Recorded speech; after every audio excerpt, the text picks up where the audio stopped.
The Crimson Apex War College maintained its reputation through a delicate balance of academic excellence and institutional arrogance that would have impressed even the most pretentious philosophy departments in the galaxy. Suspended in a stationary orbit above Centauri Prime, the massive orbital facility resembled a metallic flower blooming in the void. If flowers were designed by committee and cost approximately 17 billion credits to construct. Commander HFY clicked his mandibles in what passed for contemplation among the HFY species, though the sound more closely resembled someone attempting to crack particularly stubborn nuts with their face. His compound eyes swept across the assembled cadets in strategic combat theory, cataloging each species' natural advantages with a methodical precision that had made his people the galaxy's premier military contractors. The fact that they resembled oversized praying mantises in designer uniforms was, according to HFY philosophy, merely an unfortunate coincidence that had nothing whatsoever to do with their success rate. The classroom itself was a monument to modern educational technology, featuring holographic projectors that could simulate entire star systems and tactical displays capable of rendering battle scenarios in real-time three-dimensional glory. It also featured the sort of rigid seating arrangement that immediately communicated each species' position in the galactic pecking order, because apparently even in the 3rd to 4th century, some traditions died harder than diplomatic immunity violations. At the front of the class, occupying seats that practically radiated inherited privilege, sat the Valuian Empire's finest. Tall, naturally armored, and possessed of the sort of casual confidence that came from never having encountered a problem that couldn't be solved through superior firepower. They represented everything the galaxy had come to expect from a species that had conquered half their home cluster before achieving interstellar flight. Their leader, Prince Dex Morkan, lounged in his chair with the relaxed posture of someone who had never doubted his own superiority, largely because the universe had never given him reason to. Behind the Valorians, the Nexari technocrats hummed softly to themselves while interfacing directly with the classroom's data streams through neural implants that made their heads glow with a faint blue radiance. They had long ago abandoned the messy business of physical combat in favor of warfare conducted through economic manipulation and technological superiority, which was probably why their section of the classroom looked like a very expensive cybernetics convention. The middle rows housed representatives from a dozen other species, each maintaining their designated positions in the complex social hierarchy that governed interspecies relations. There were the crystalline Velthari, whose bodies refracted light in patterns that either represented deep philosophical concepts or elaborate mating displays, depending on who you asked. The amphibious Grexnari occupied specially designed moisture pods that kept their skin appropriately damp while allowing them to participate in classroom discussions without drowning. Various other species filled out the academic ecosystem, each bringing their own unique contributions to the grand experiment in galactic military education. And there, sitting roughly in the middle of the seating arrangement with the sort of careful neutrality that suggested either diplomatic training or a healthy survival instinct, was Cadet Ivy Blackwood. Human. The Academy's first exchange student from Earth's newly established Colonial Defense Academy, though most of her classmates treated her more like an interesting biological specimen than a legitimate military officer in training. Ivy possessed the sort of unremarkable appearance that humans seem to specialize in: average height, average build, average coloring that wouldn't have stood out in a crowd of other humans, let alone in a classroom full of beings who considered bioluminescence a basic communication tool. She took notes on an actual paper notebook, an affectation that her classmates found either charmingly primitive or mildly insulting, depending on their cultural background and personal tolerance for anachronisms. Today, Commander HFY announced, his translator converting his chittering vocalizations into standard galactic, we will examine the tactical doctrines of recently contacted species and their integration into modern military theory. A ripple of interest passed through the classroom, which was academic speak for let's all gawk at the primitive species and congratulate ourselves on our evolutionary superiority. Prince Dex raised one armored hand with the sort of casual authority that came from a lifetime of having people pay attention when he wanted to speak. Commander, I prepared a presentation on this very topic. Specifically, the combat methodologies of the human species and their limitations. Ivy looked up from her notebook, her expression shifting from polite attention to something that suggested she was recalculating the trajectory of her academic career in real time. Excellent initiative, Prince Morkan, HFY replied, his mandibles clicking in what might have been approval or the HFY equivalent of barely suppressed resignation. Please proceed. Dex rose from his seat with fluid grace, his natural armor catching the classroom's artificial lighting in ways that had probably been practiced in front of mirrors. The holographic projectors responded to his neural commands, filling the air above the students with three-dimensional displays of what appeared to be historical military engagements. As we can observe, Dex began, his voice carrying the sort of confident authority that came from never having been wrong about anything important. Human military doctrine represents a fascinating study in evolutionary compensation. Lacking natural weapons, armor, or any significant physical advantages, they have developed what can charitably be termed creative approaches to organized violence. The first holographic display showed ancient human warriors wielding primitive weapons, swords, spears, and what appeared to be metal clubs with excessive ornamentation. Several students tittered at the obviously crude technology, though Ivy's expression suggested she was taking careful notes of a different sort. Notice the reliance on external tools, Dex continued, gesturing at the display with the sort of academic authority typically reserved for tenured professors discussing their pet theories. Unable to evolve natural weapons, humans instead developed increasingly complex mechanical substitutes. Fascinating from an anthropological perspective, though hardly relevant to modern military science.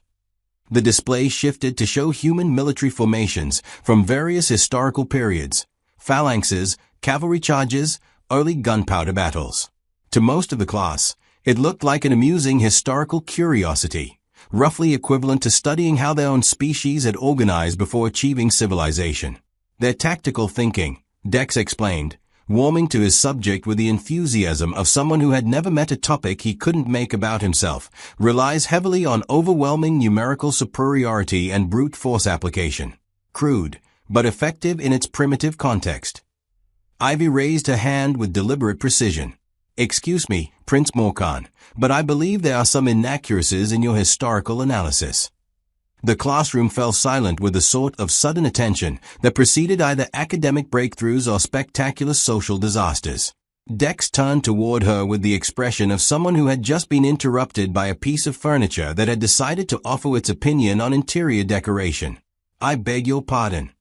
Dex's voice carried just enough politeness to avoid outright rudeness while making it clear that he considered her input roughly as valuable as background noise. Your presentation focuses exclusively on early human military history, Ivy replied, her tone maintaining the sort of respectful neutrality that suggested extensive diplomatic training. It omits several thousand years of tactical evolution, technological development, and strategic innovation. Such as. Dex's question carried the sort of casual dismissal typically reserved for discussing particularly unimpressive weather patterns. Ivy consulted her notebook with the deliberate precision of someone checking ammunition before a firefight.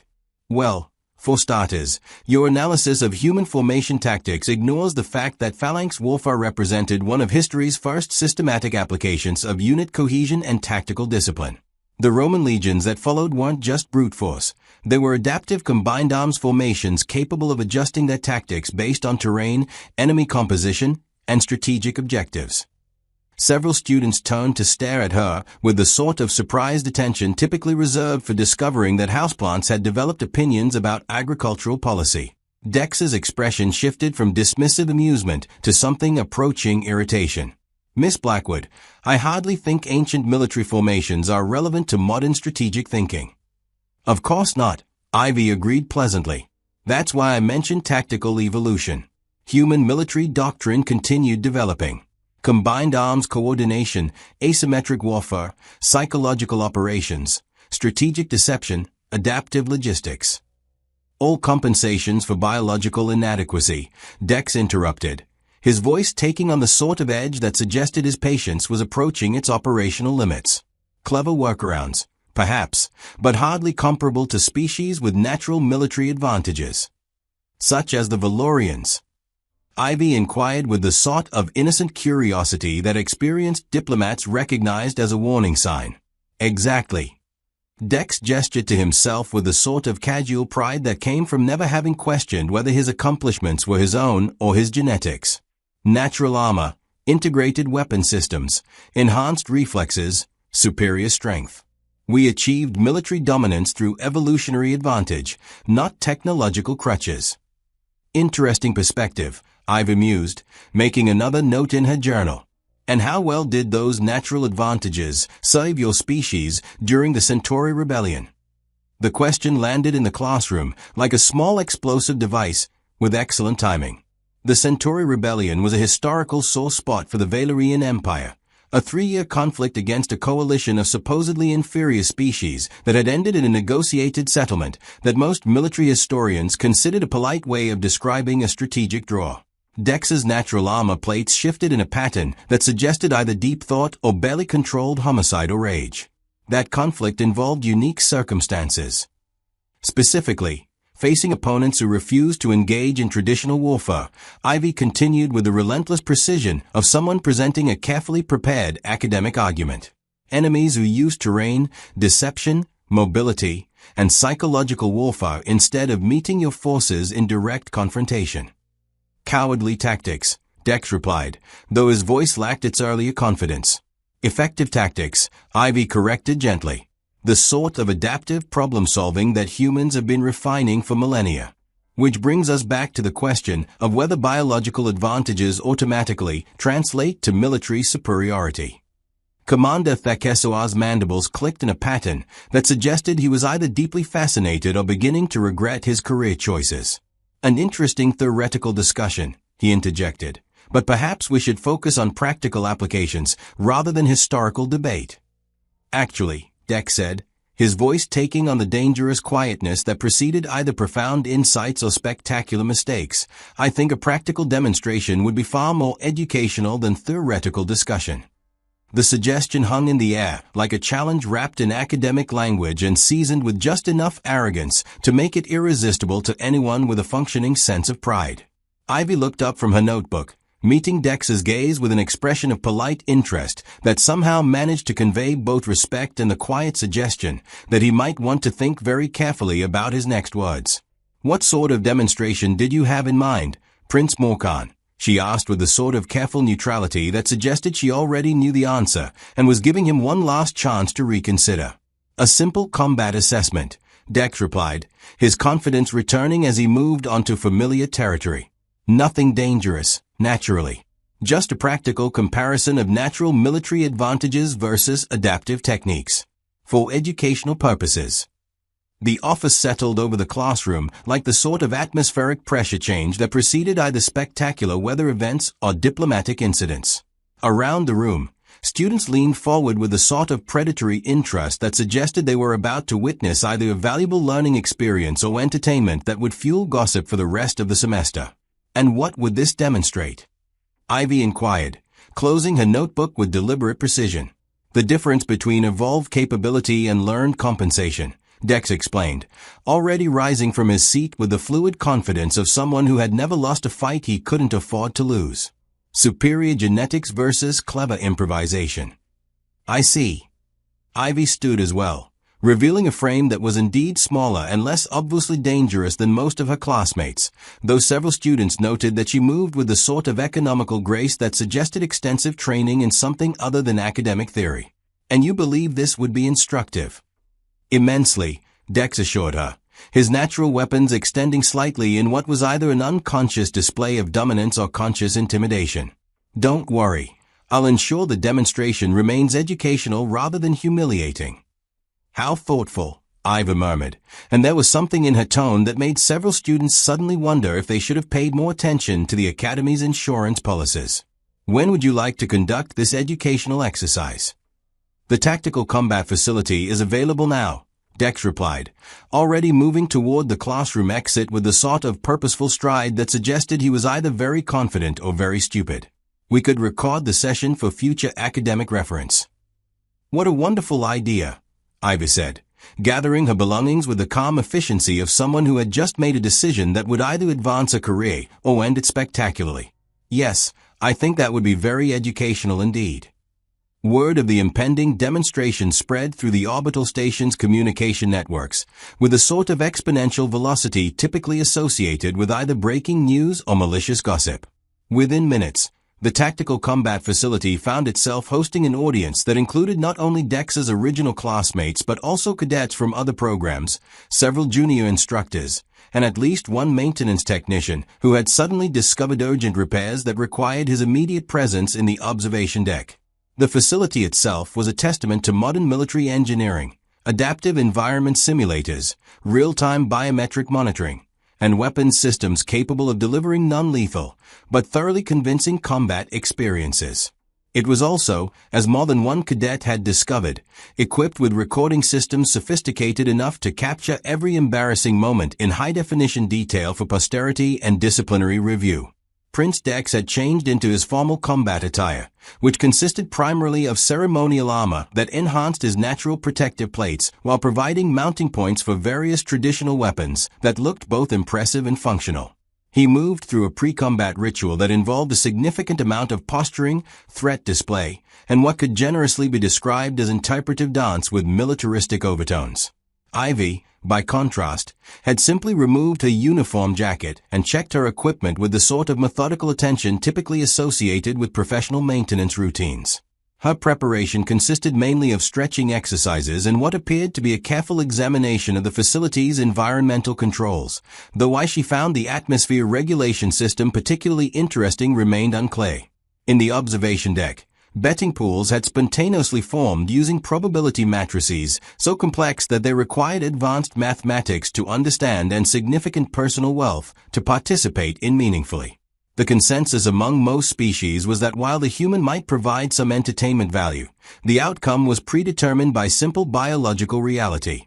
The Nexari had calculated odds of approximately 847 to 1 against human victory, though they hedged their analysis with footnotes about statistical anomalies and the unpredictable nature of adaptive behavior.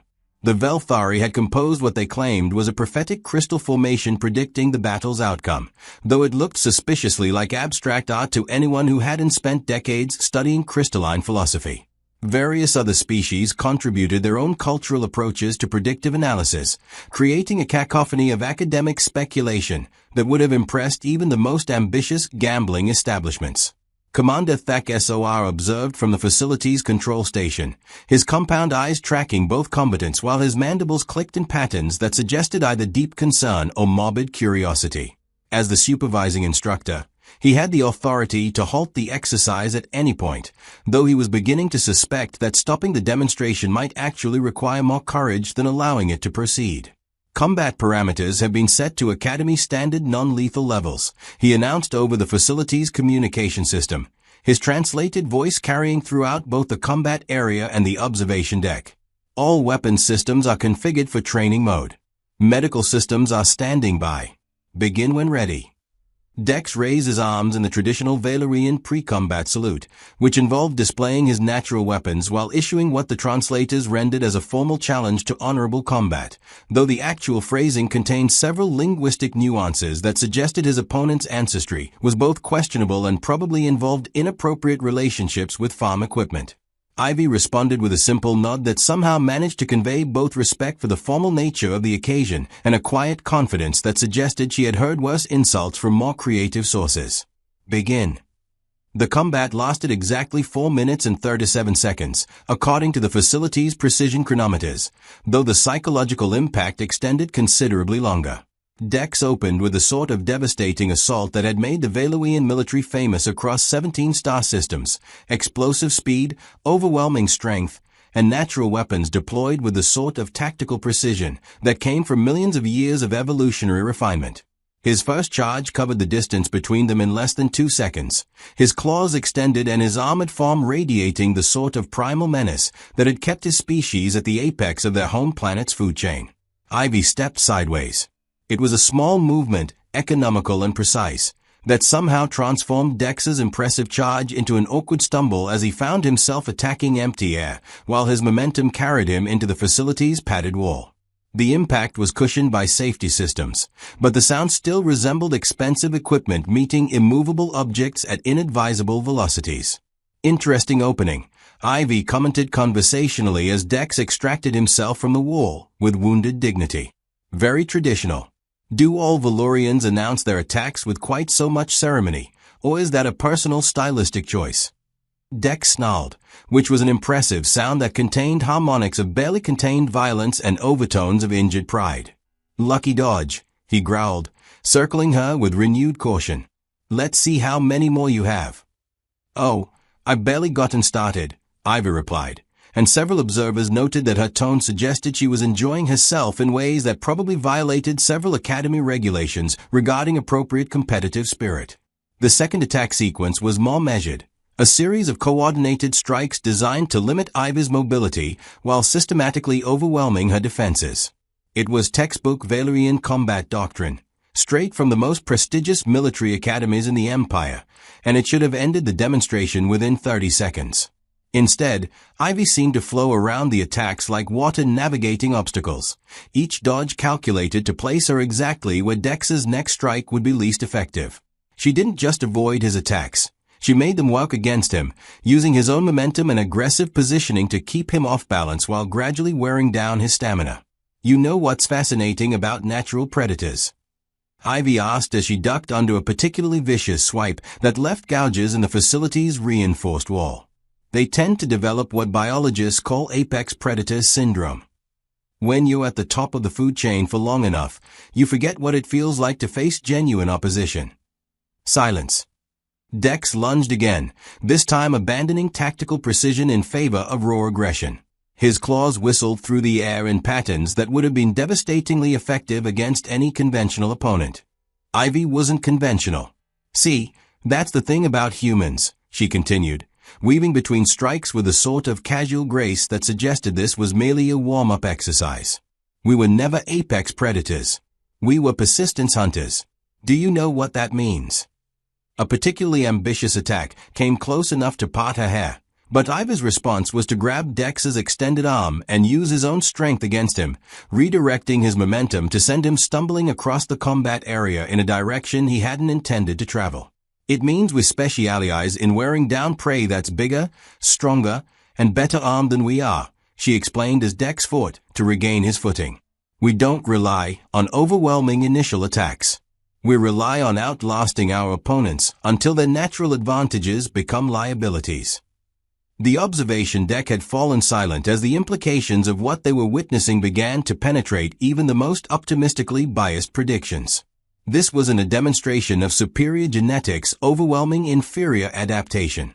This was a masterclass in tactical psychology delivered by someone who understood exactly how to turn natural advantages into exploitable weaknesses. Your species combat doctrine, Ivy continued, now moving with predatory confidence while Dex showed the first signs of fatigue, assumes your opponents will either flee in terror or stand still while you demonstrate your superior firepower. But what happens when you face an opponent who does neither? Dex's response was a roar of frustration that echoed through the facility's sound systems, followed by a final desperate assault that committed every resource he possessed to overwhelming his apparently fragile human opponent through sheer force of genetic superiority. Ivy waited until the last possible moment, then stepped inside his guard with movements so economical it barely registered on the facility's motion sensors. What happened next unfolded with the sort of inevitable precision that characterized either perfectly executed military maneuvers or very expensive accidents. Using a combination of leverage, momentum, and what could only be described as applied physics, she turned Dex's final charge into a demonstration of how Valerian natural armor interacted with Academy safety padding when introduced at high velocity and awkward angles. The resulting impact was cushioned enough to prevent serious injury, but loud enough to be heard throughout the observation deck. Prince Dex Morkan, heir to one of the galaxy's most militarily prestigious bloodlines, found himself flat on his back in the center of the combat area, staring at the ceiling while trying to process how his genetically guaranteed victory had somehow transformed into comprehensive defeat. And that, Ivy said, not even breathing hard despite having just systematically dismantled someone twice his size and considerably better armed, is why humans stopped being prey species about 50,000 years ago. We learned that the best way to deal with natural predators is to make them exhaust themselves while we figure out their weaknesses. She looked around the combat area, taking in the stunned faces pressed against the observation windows. Your mistake wasn't underestimating human capabilities. It was assuming that evolutionary advantages automatically translate to tactical superiority. They don't. They just create different types of problems to solve. Commander Takesawa's voice crackled over the communication system, carrying a tone of professional interest that couldn't quite hide his amazement. Miss Blackwood, that was most educational. Perhaps you could elaborate on the specific techniques you employed. Ivy's smile took on qualities that suggested depths better left unexplored by those who valued their peace of mind. I'd be happy to discuss human combat methodology, Commander. Though you might want to review the unclassified sections of our military history first. It provides useful context. As the facility's medical systems conducted their routine post-combat assessment, Dex was physically uninjured, but suffering from what the diagnostic equipment diplomatically described as acute psychological readjustment syndrome. Ivy gathered her belongings with the calm efficiency of someone whose day had proceeded exactly according to plan. Walking past the still-prone Valerian prince, she paused just long enough to offer a final observation. For what it's worth, your natural advantages are genuinely impressive. But advantages are only useful if you know how to deploy them against opponents who refuse to cooperate with your assumptions about how combat should work. She headed toward the facility exit, leaving behind a room full of cadets whose understanding of military hierarchy had just been thoroughly and very publicly recalibrated.